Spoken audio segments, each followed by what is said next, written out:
My name is Nigel Smith. Great to be back at the Hackney History Festival. A hat trick for me, my third time here, although my first time in this venue, so that's exciting. Okay, now fingers crossed, we should be able to start the show.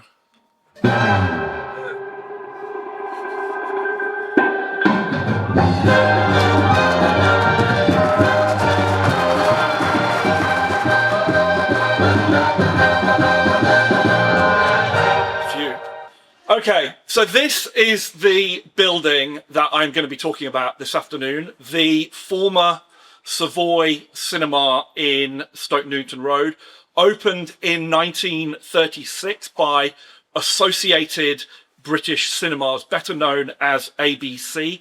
This photo is from 1936, the year that the cinema opened. And as you can see, you should be able to see the letters ABC right there.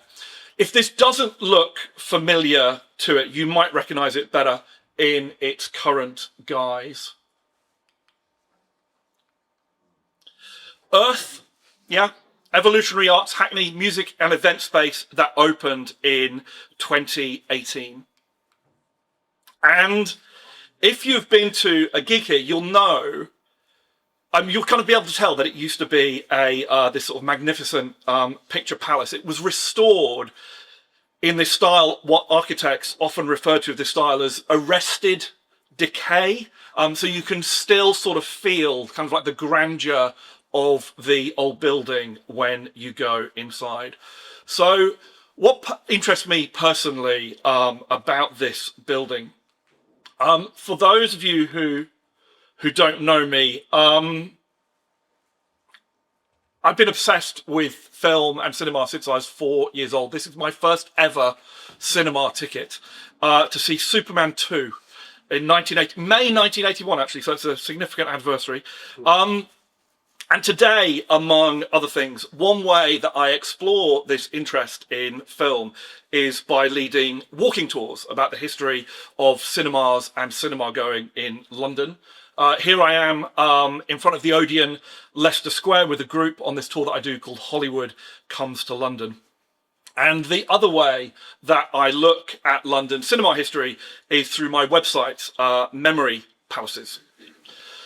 So at last year's festival, here we are, I did this talk and it was called Tales from Hackney's Memory Palaces, and we discussed the history of Hackney's various cinemas through the ages.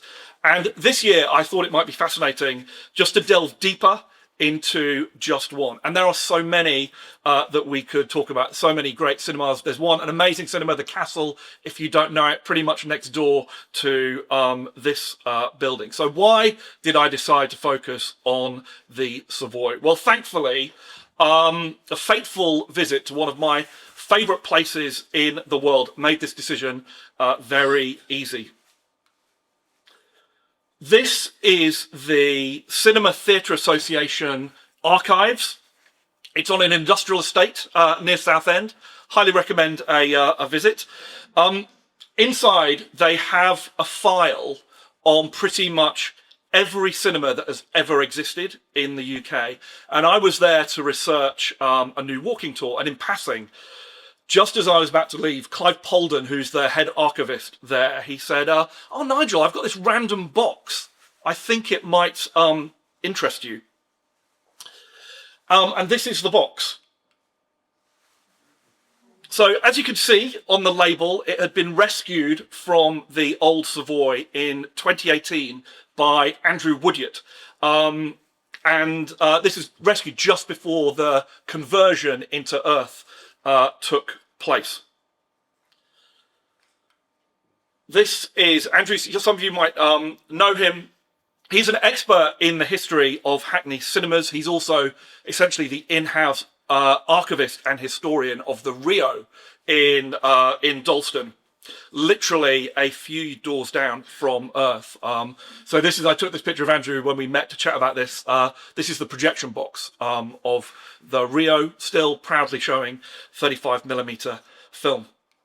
So I opened the box, had a little poke around, and this was the first thing to catch my eye. Macintosh's order book form number 47. I don't think it wouldn't look out of place in a Wes Anderson film. Macintosh was a confectioner founded in Halifax, West Yorkshire in 1890 by John Macintosh, the self-proclaimed toffee king. And in 1969, they merged with another Yorkshire sweet maker called Rowntree and formed Rowntree Macintosh. So these are some of the listings in the book. So it's from pre-merger, but you'll recognise some of these names: Quality Street, Munchies, Toffee Crisp, Rolos. I think were also on there.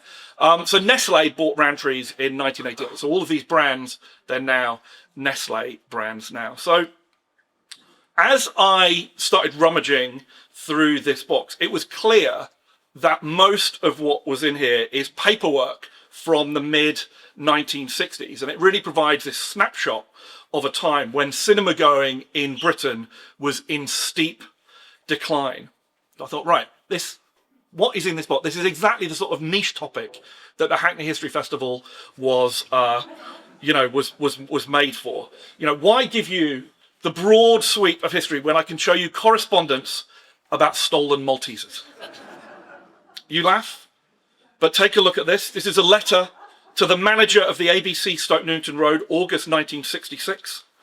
Arrangements are now in hand for the replacement to be forwarded to you in respect of the 5 boxes of Maltesers pilfered from one of the cases. So you've come for social history. Here we go. 1 case of double bounty, also found to be missing. So before I reveal what else I found in this box, I just want to take you back to the 1930s and the golden age of cinema going. So Associated British Cinemas, ABC, they opened the Savoy in 1936. It was designed by ABC's in-house architect, a guy called William Glenn. If you know the wonderful Genesis Cinema in Whitechapel, that was also an ABC, designed by the same architect. In addition to the Savoy, ABC was also operating 2 other cinemas nearby, the Regal on Mare Street and the Ritz on Lower Clapton Road. And if you think about these names, Ritz, Savoy, they really conjure up this sort of image of sophistication, I think. And really, this period, going to the cinema was an affordable luxury for most people. A ticket to one of these cinemas in the 1930s or 40s would have cost you just pennies. And it's also important to remember that when the Savoy opened in the 1930s, going to the cinema was the #1 entertainment activity in the country. So back then, people wouldn't say, I'm going to go and watch the Get Devil Wears Prada 2, or I'm going to see the new Star Wars movie. They just say, I'm going to the pictures. And they would go to the cinema week in, week out, irrespective of what was showing. So this was a time when the 1930s, annual ticket sales in the UK for cinemas were over 900 million. So just by point of comparison, last year at the UK box office, ticket sales were at 124 million. So it's a magnitude, far, far greater. This is an advert announcing the grand opening of the Savoy. Talking Pictures in the 1930s, 36, relatively new. We're only sort of 6-7 years away from silent movies. Stars like Gary Cooper and Jean Arthur really bring kind of Hollywood glamour to London's high streets. This is a photo of what the Savoy originally looked like inside. So those of you who've been to Earth, maybe to see a gig, this is what it was like if you'd have gone to the cinema there in the 1930s. Like every cinema in the country, really until the 1970s, the Savoy had just 1 screen, could seat more than 1,800 people in the stalls and then upstairs in the circle. So, like I said, going to the cinema was this affordable, escapist luxury for almost all of the population. It would have also had an organ like this, the Compton organ. It would have been just like this one. The Savoy actually got their organ second-hand. So ABC, the chain, bought a cinema in Margate, an older cinema, and thought, oh, they've got a nice organ, let's save the money. And the people of Margate no longer had an organ. people of Hackney, did. And then within 5 years of the Savoy opening, annual cinema admissions in the UK exceed 1 billion. So this is during World War II. The cinemas barely closed during the war, and more and more people, and those figures increase over the war until 1946. 1.6 billion tickets sold. There's never been a year where more people have gone to the cinema in this country than 1946. The rise of TV ownership kind of really impacted cinema going. The coronation of Queen Elizabeth II in 1953, often cited, as one of the reasons that people got televisions. And by 1962, the Savoy had been formally renamed the ABC, which is a much more sort of humdrum, boring name than the Savoy. It doesn't really conjure up the glamour, doesn't look as glamorous as it did. And by 1960, cinema admissions are well below 400,000. By the end of the decade, 200,000. So cinema going absolutely falls off a cliff in the 1960s. And this is the period where all this stuff that I discovered in this box came from. So the ABC finally closed in 1977. It immediately reopened as an independent cinema called the Konak. Some of you might have memories of going to it when it was the Konak.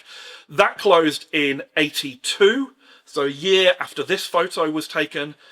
It then becomes the Ace. By now, it is very much a shadow of its former self. So you've probably heard, when talking about old cinemas, this term, Fleep It.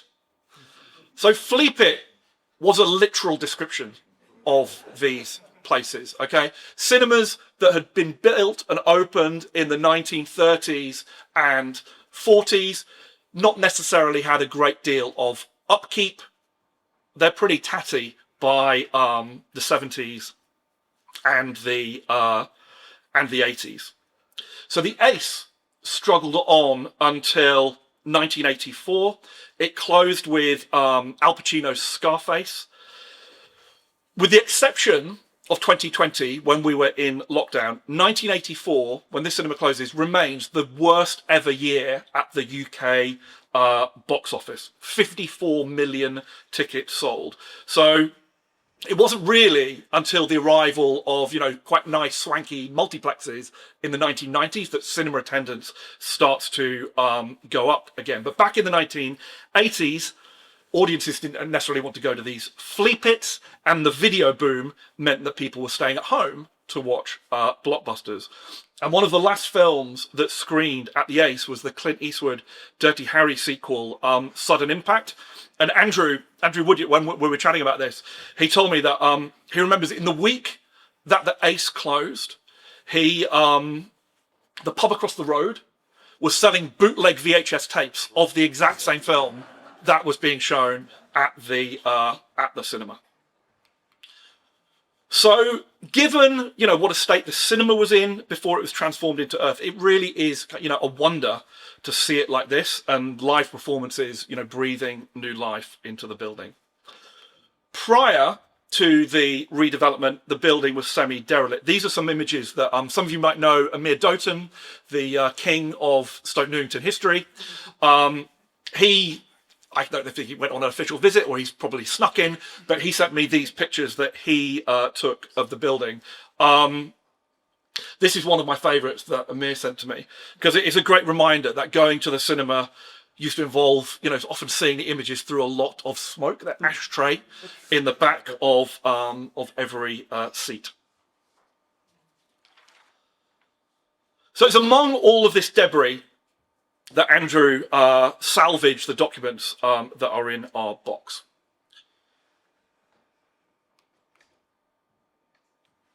So what else is inside? A recurring theme is that running the ABC Stoke Newington in the 1960s was not a glamorous job.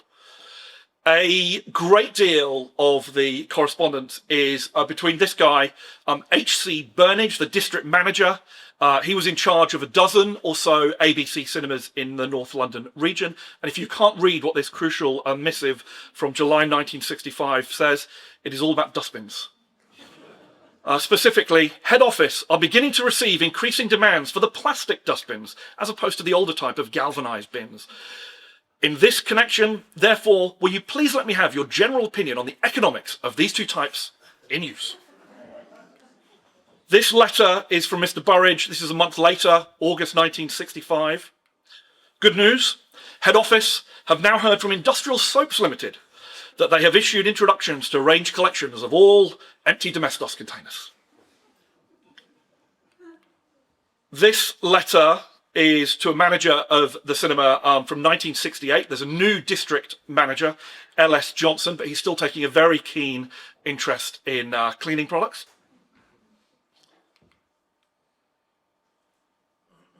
I have to advise you that it's been necessary to cancel all outstanding orders on the company for applicators and impregnated mops. If any managers require this type of equipment for their theatres, a new Form 4 should be raised. And there is an awful lot of form filling that you get from reading these correspondence. And it is an incredible glimpse, really, into kind of office life, you know, before email, certainly before all these documents could be saved somewhere neatly in the cloud.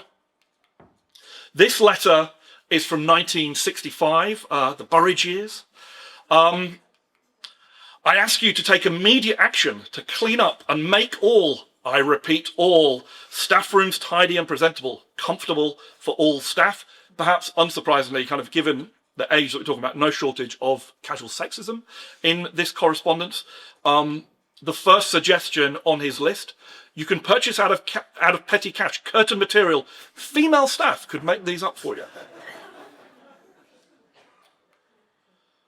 District Manager Burridge kind of really, I think, comes across as a bit of a tyrant. This is a memo on inter-office letter form number 16 in reply to him from the ABC's assistant manager, Mr. Wells. With reference to our telephone conversation this morning regarding our admission decrease, I can offer no logical explanation as to why this should be, but perhaps the fact that our opposition theatres, which you know are practically next door, are charging much lower admission prices. That could have some bearing on our lower admissions. And he was right. So there were about a dozen other cinemas, half a dozen cinemas, all quite close by. So the Rio, a few doors down. Back then it was called the Classic, but it was more of sort of an independent art house cinema back then, showing foreign films. But the Odeon, this is the Odeon Dalston. This was opposite Dalston Kingsland Station, so completely demolished now. But that's less than 5 minutes walk from the Savoy. And as you can see from this letter, keeping a close eye on the competition wasn't just encouraged, it was really part of your job description.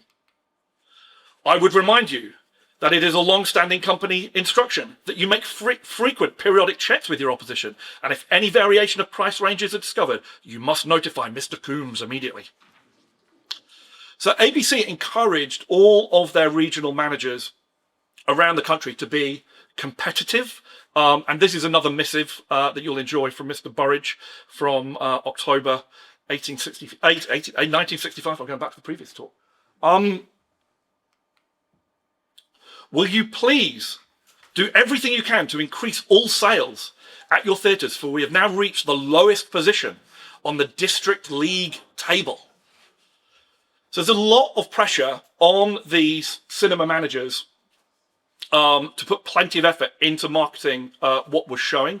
This is a letter from Mr. Burridge about the Man from U.N.C.L.E. film, The Man with Two Faces. MGM has spent a very considerable sum on advertising and exploiting this team. Executives will be visiting many ABC theatres and they're keenly interested in the U.N.C.L.E. membership stunts.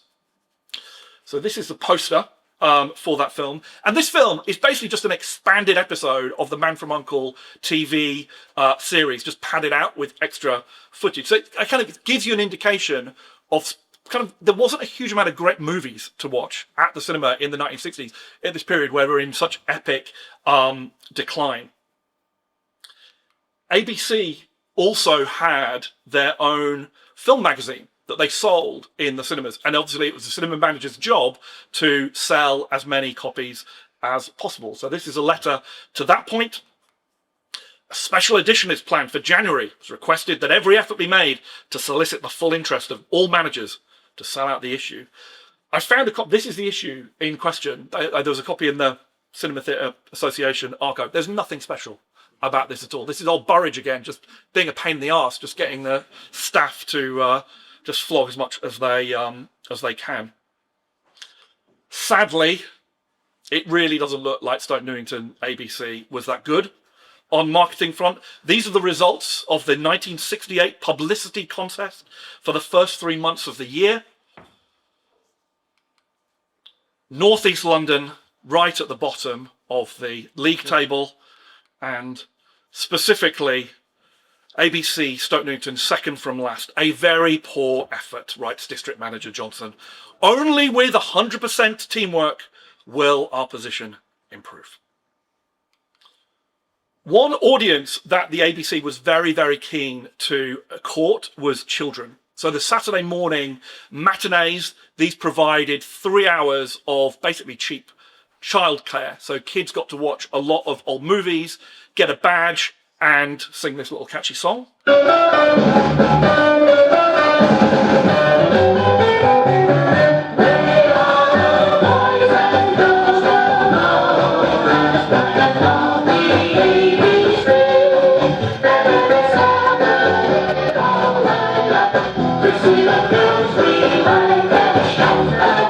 I'll spare you. But on the kids front, Mr. Burridge did receive some very good news in October 1965. Dear Sir, you have been pleased to learn of the Greater London Council's decision to adopt 5 years as the minimum age for minors' matinees, which, as you know, is now in line with the rest of the country. Parents will obviously be interested in this development as an opportunity to enjoy their shopping in comfort. In the meantime, the miners department have ordered a new section to be printed for the existing miners trailer, amending the age from 7 to 5. So let's have a look at this trailer.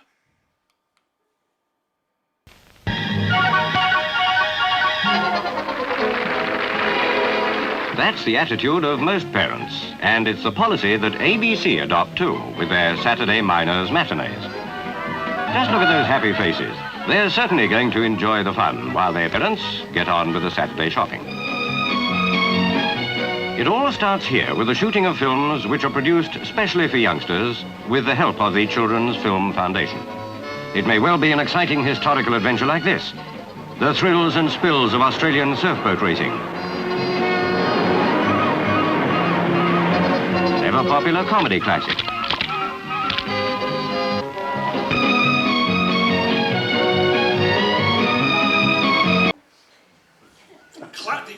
Kids 2 years younger to buy a load of sweets.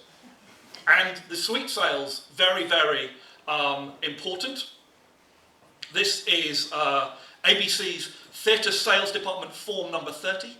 This logs all the confectionery that the usherettes sold in the auditorium.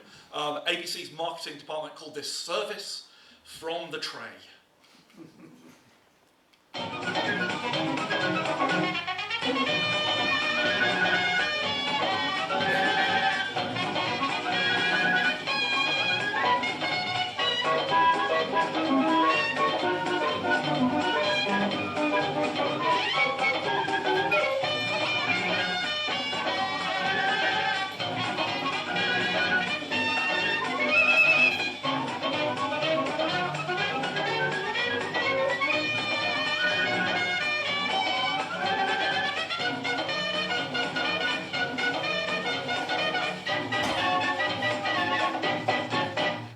There's a lot going on here. Peanuts were really, really popular cinema snack for decades and decades. I feel sorry for any staff who had to clean up. I mean, popcorn's bad enough, but shells, they'd be noisy, very, very annoying snack.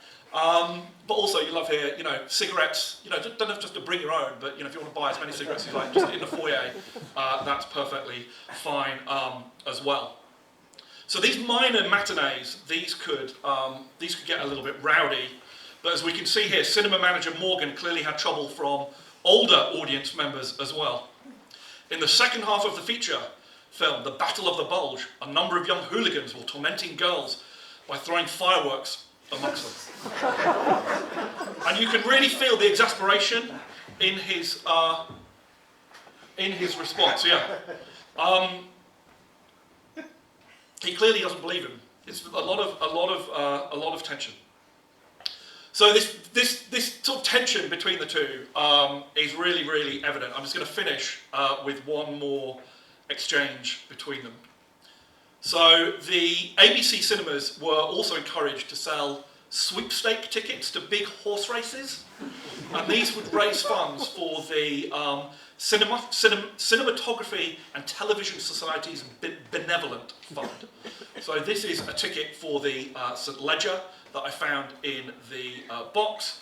Of course, Burridge wants to sell as many of these as possible. This is actually for him, his letter for the Grand National. Please do your best to dispose of the books enclosed. And here is Morgan's rather sorry response. I deeply regret that I have not sold more tickets for you. But the tickets arrived rather late after we'd been inundated with a number of similar efforts. I mean, you really do feel for him. So there are dozens more documents in this box, but I hope what I've shared with you has kind of given you a little bit of an insight into what went on in a building that I'm sure many of you know, but also at a time when cinema was really in the doldrums in this country. And as I said earlier, the cinema trundled on in various guises until 1984. And I just want to finish with a little coda, because after I met Andrew talking about all of this stuff, he sent me this news clipping. This is from the Hackney Gazette, February 1984. So the Savoy is now the Ace. The Ace's closure next Thursday means a change of home for the house cat, Queenie, but she's been given a free transfer to the neighbouring Rio. And here she is, Queenie, in her new home in the Rio, which I believe she enjoyed for a number of years. Thank you.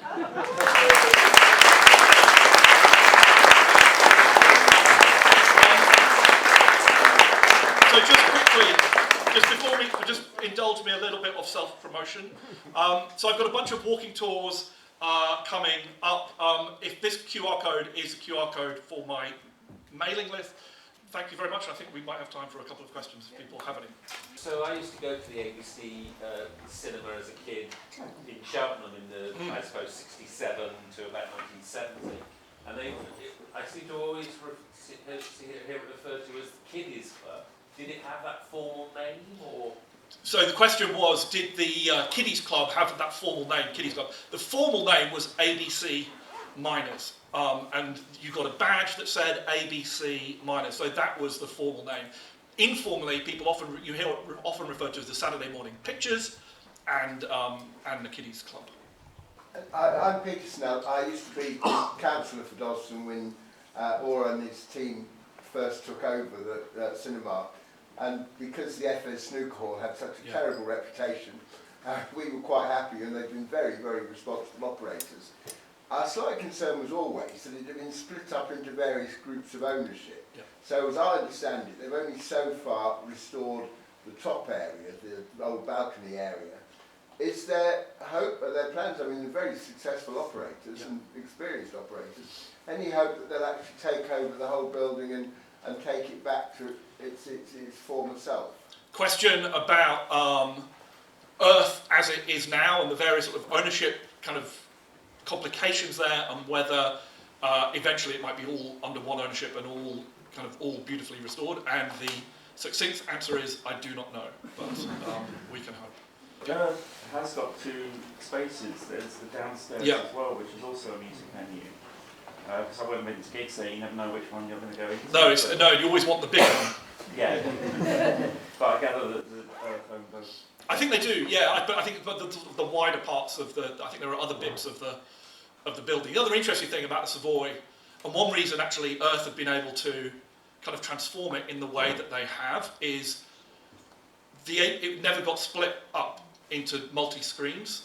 That's very, very unusual because of the sort of the dire straits of cinema going in the 60s and 70s. That was the period where these single-screen cinemas started getting divided up into 2 screens, 3 screens, and that never happened for whatever reason at the Savoy. The 2 wings at the front of the cinema, occupied by various kiosks and cafes now, as originally designed, what would they have been? If you know the building, the sort of the front, they were all essentially large foyer areas, and these cinemas also had quite a large space for kind of like a tea room type thing as well. I'll do another plug. If any of you know what used to be the Carlton Cinema on Essex Road, I'm afraid it's in Islington rather than Hackney, but it's this amazing Egyptian facade. It was a bingo hall for many years. It's a church now. But I do a guided tour in that building. It's grade 2 listed inside and outside, and that was an ABC as well. And the upstairs there was this just beautiful tea room, very sort of like, you almost imagine you're on a kind of 1930s cruise liner in there. I mean, this affordable luxury. It was just so cheap to go, and they were decorated really sumptuously, albeit cheaply. This is a lot of sort of done up plaster, which is why they didn't last and they become fleet bits. But just in those era, that sort of 1930s and 40s, it would have felt very, very special going into any of these auditoriums. Yes? 2 questions. Where was the largest cinema in London? Question 1, where was the largest cinema in London? The largest cinema in London was the State in Kilburn. It's still there. It's now a church, and that had well over 3,000 seats. And also, did Britain ever have any drive-in cinemas? Question 2, did Britain ever have any drive-in cinemas? We have had over the temporary drive-in cinemas. I'm not sure if we ever have had a traditional American style or Australian style drive-in. We just don't, I think partly because it's a space issue. And the weather. The weather's fine because you're in your car. So although I suppose across the screens. Yeah. I'm from South Africa. Okay. And at one time in Johannesburg alone, you used to have about 45 drive-in movies around, drive-in cinemas. Yeah. The problem with Britain is in South Africa, in winter, yep, you used to have the movie starting at 6:30. And in summer it used to be at 7:30. In Britain, the sun doesn't set till about 10:30, 11. Yep. That means people would be driving out at 2 o'clock in the morning. It would be annoying. Yep. Yes. I'm guessing when it was called the Konak, that it was Turkish owned. That's a Turkish word meaning guest, I think. Were they showing Turkish movies? When it was the Konak, were they showing Turkish movies? They were showing a mixture, I think.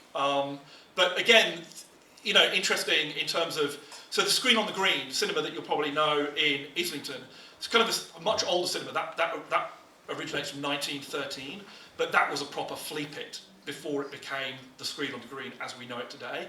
And in the 1960s, when there was a much larger Greek and Turkish community in Islington, they would alternate late night shows of showing Turkish films that were basically imported by the community, no subtitles, and on the other nights, Greek Cypriot films. So yeah, there was a big, similarly in Stoke Newington, what was the Apollo Cinema, now the Mosque, that had a very sort of like rich kind of kung fu period in the 1970s as well. Why did ABC choose Savoy as the name of the cinema? Have you got any information around? Why did ABC choose Savoy as the name of the cinema? They used lots of different names. So the Regal, the Savoy, the Plaza, those were all ABC names. So what ABC did originally, the one in Islington was the Carlton. They would just give their cinemas these sort of, quite sophisticated, regal sounding names, just because it sounded fancy more than that was the reason. Whereas Odeon, always just Odeon. Any others? You mentioned the decline of cinema in the 60s and the 70s and how awful that was. Yeah. What led to the return of people to the cinemas, do you feel? What led to the return the people in the cinemas? I think more than anything, it was the multiplexes in the 90s. The brand new, state-of-the-art, sort of American-style cinemas where you had, by definition, you know, probably minimum 5 or 6 screens, some of them much larger. So I think as much as anything, it was that. It was just a nicer environment for people more than anything else. And you know, that whole out-of-town culture starts to happen. You know, people would go to the cinema, do a bit of bowling, go to Frankie and Benny's, you know, day out. Yes? I just want to say the names were all hotels, Upper West End, very posh, and I think it's posh that's the attraction. So the point being there that, you know, these names, Savoy, etc., they're also the names of these posh hotels. Yeah, I think that's the point I'm trying to make, is that you, by association, by calling a cinema, you know, in a regular working class neighbourhood, the Savoy, it really sort of elevates the feeling that you get. You know, if you go into a place called the Savoy, you're going to feel special, especially if it had just been, you know, the first 10 years or so of that cinema being open, it would look beautiful. Yes, over there. So Earth was derelict for 30 plus years, and when it reopened, it came as a surprise, I think, for a lot of people that it was even there. It was just forgotten behind the high street. You mentioned that most cinemas have been divided up and destroyed in other ways. Do you know if there are any other old cinemas that are still derelict and haven't been taken over yet in London? Are there any other cinemas in London that are still derelict and not taken? Well, there's one very close to us here in Clapton, the Clapton Cinematograph Theatre, which has stood derelict for many years, and it's a great shame that something couldn't happen to that. What you're increasingly seeing, there was a great cinema called the Regal in Hyams Park, which the facade, which has sort of stood derelict for years, they've kept the facade, but it's now being developed into housing.